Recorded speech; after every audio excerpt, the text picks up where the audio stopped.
Ito naman po mga bossing ko, ang ating asukal na pula with itim na langgam mga bossing. Ang asukal mga bossing ko ay para yan sa kasaganahan. Yung mga tsokolate, yung mga matamisin, para yan sa kasaganahan. Kung mapapasin nyo rin po mga bossing kada may okasyon, hindi nawawala mga bossing ko yung matatamis. Maganda po yun dahil yun po ay bukod sa tamis ng pagsasama ng pamilya, ito po ay sumisimbolo ng kasaganahan. Ito po ay mainam na meron ka lagi sa inyo pong hapagkainan. Di ba may apat tayo na laging inihain sa ating hapagkainan, yung bigas, asin, tubig, at saka asukal. Yung po mga bossing ko, yung mga apat na wag ka magpapawala sa inyong hapagkainan. Ngayon po mga bossing, inirekomenda ko itong ating asukal.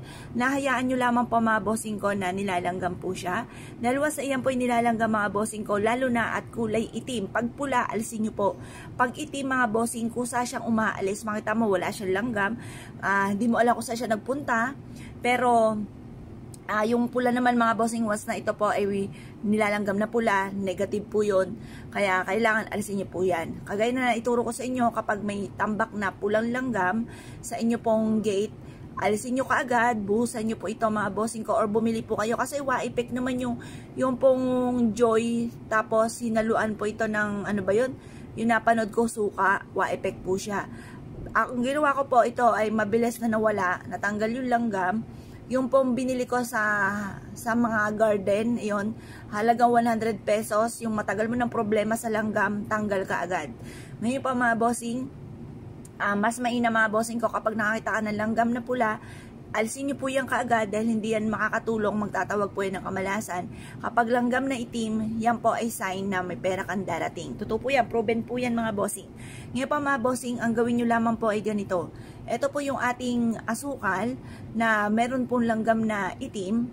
Ihain nyo lamang po yan, hayaan nyo lang po siya dyan. Pero basta dumami pa siya na dumami at nakapupurwisyo na ang inyong kinakain, alisin nyo na po siya. Ibukod nyo po siya ng lagayan.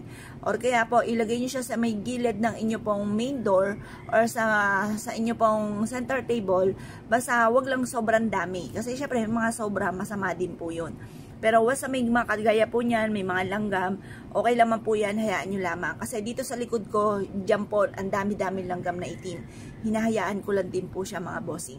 At ang dulot naman talaga ay napakaswerte. Ngayon po mga bossing, kung mahilig ka sa mga ganito, naniniwala ka, at nais po itong gawin, huwag na po kayo magpatumpik-tumpik pa. Subukan nyo po ito, proven po ito na napakaswerte. Basta may 100% kang paniniwala sa mga ganitong mga pamamaraan, ay walang imposible, makakamit nyo kung ano man ang mga pangarap po ninyo mga bossing.